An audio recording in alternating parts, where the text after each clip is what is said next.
Tonight, President-elect Trump revealing he has not spoken with Vladimir Putin since his victory, as he receives a flood of calls from world leaders. The Russian president, though, publicly praising Trump for his bravery during the assassination attempt in Butler, Pennsylvania.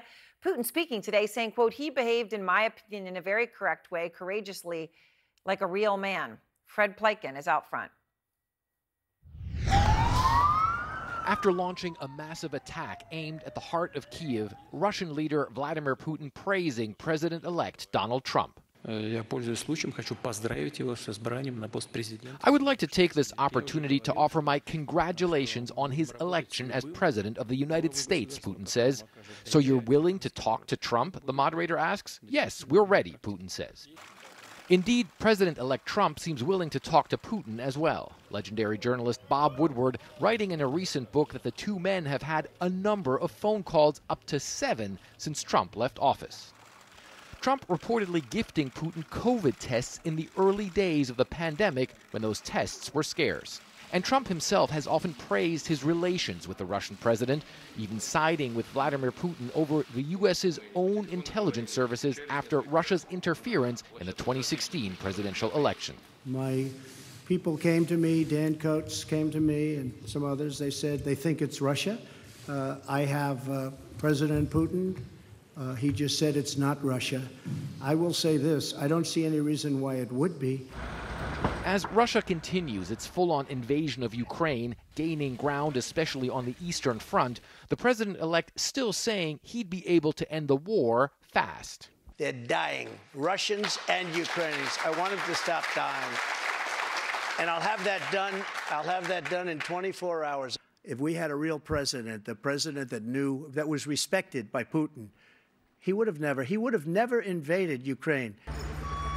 But the Ukrainians fear Trump might cut off military aid to Ukraine altogether, forcing the country into a de facto surrender and loss of territory.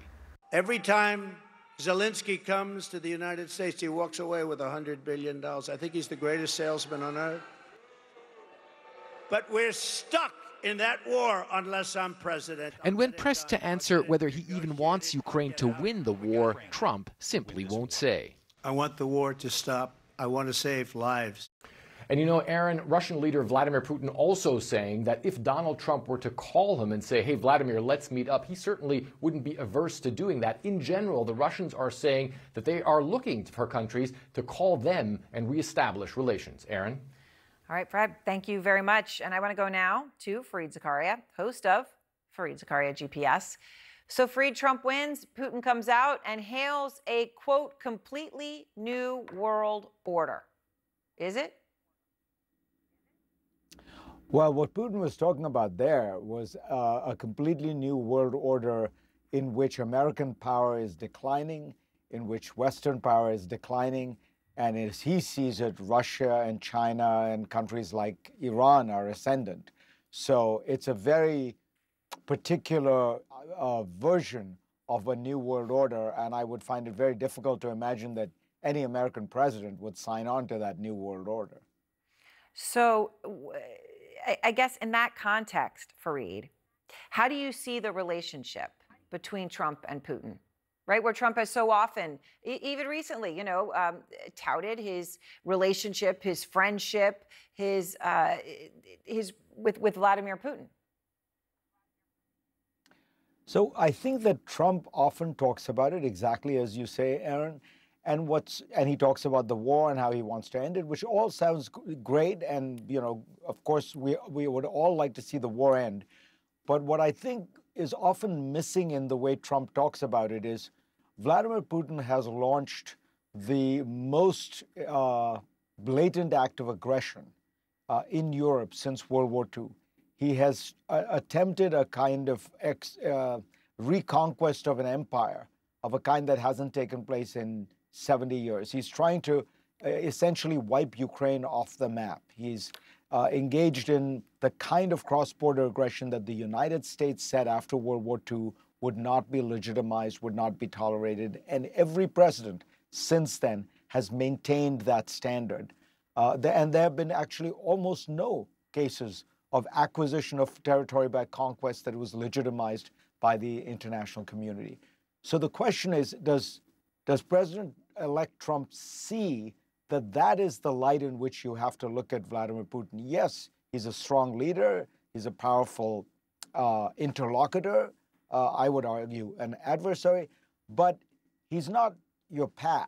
He's not somebody with whom you're just schmoozing. Yep. It's somebody who has done something that is about to destroy the international system, and you have to solve the problem, stand up to him. It doesn't mean that you can't make concessions to him, but that's the kind of broader political context, perhaps even moral context, in which you have to approach Putin. Well, we'll see. I mean, that would, of course, be an incredible shift were that to occur. Now, former President Obama, spoke out about the election, and he said, Fareed, America has been through a lot over the past few years, from a historic pandemic and price hikes resulting from the pandemic to rapid change, and the feeling a lot of folks have that no matter how hard they work, treading water is the best they can do. Those conditions have created headwinds for Democratic incumbents around the world, and last night showed that America is not immune. Obviously, you've seen this in far-right governments that have been elected across Europe. They're ascendant right: Germany, Austria, France, Portugal, Belgium, you name it. I remember having a meeting at the White House 18 months ago, and they were pulling out all these polls when they were talking about Biden's reelection chances, showing the affinity that the public has across Europe. And at that time, it was all but one country, they said, for a strongman, autocratic type of leader. Is it really happening everywhere? Well, it is happening everywhere, but it's not always an affinity for a strongman autocratic leader. It is just a certain people are fed up. They feel they feel like the world is in turmoil. Inflation got out of control, and so they punished incumbents. The best example is, we're closest in a sense politically to Great Britain, and the Tory party, the Conservative Party, went from probably the largest majority they had had in 75 years to the smallest minority they had in 75 years in one election. That seems almost impossible to imagine. In Japan, the LDP, which has ruled Japan essentially uninterruptedly since the late 1940s, has just lost. So there's a lot of anti-incumbency, but I think it's also fair to say that the Democrats played this, in my opinion, not as well as they could have, and Trump played it very well. You're being, of course, diplomatic in that. I mean, I don't know if you heard Van Jones, Andrew Yang earlier talking about the issue. Can I just ask you, though, to that point, Fareed, do you think that this was inevitable, that Trump was going to win as an inevitable thing against any Democrat? Or do you think that the candidate, specifically who it was, Kamala Harris, or her position as being the vice president of the incumbent, do you think that drove it more? I think it's not Kamala Harris as a person or as a candidate. I think being the vice president hurt because you are tarred with being part of the government, and if people are looking for change, it would have been easier for people to look for change if it was whomever, Gavin Newsom, Gretchen Whitmer, you could imagine many people. But I will say there were decisions that were made that, that the Democrats made that they have to live with. Not cracking down early on immigration.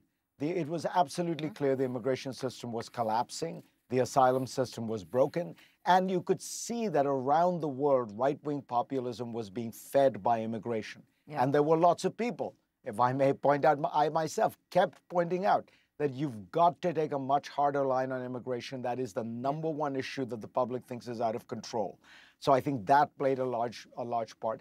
I also think the Democrats have gotten trapped in a kind of identity politics bubble where they were not able to see categories outside of it. So they were not able to appeal to working class Hispanics as anything other than Hispanics. And those people began to move toward Trump because they're also socially conservative. Maybe they like his kind of machismo. Whatever it is, the identity politics trap has placed Democrats in a very strange position of, reversing Martin Luther King's line. They're judging people by the color of their skin, not the content of their character. Yeah. All right. Well, Fareed, thank you very much.